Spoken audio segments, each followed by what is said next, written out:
Is it a struggle to take a clear photo of your active baby?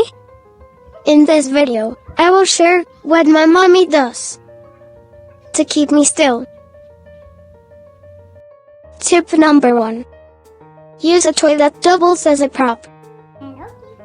Give baby a toy or item that will get her attention and keep her in the same location. Choose a prop that can be included nicely in the photo. Tip number 2.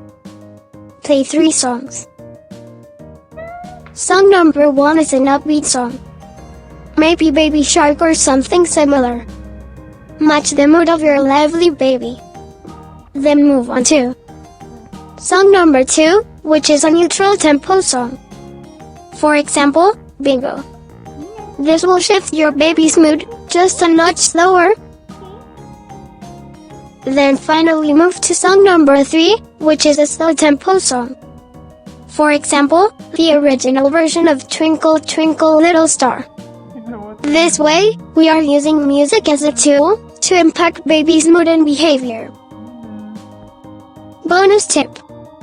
If all else fails, take a video.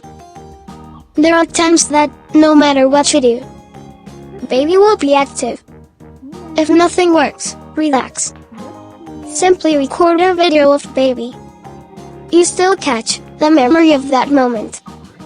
And later, you can watch the video to see if you can screenshot some scenes to make into photos. I hope my tips help you take a clear shot of your baby. Enjoy the photo shoot.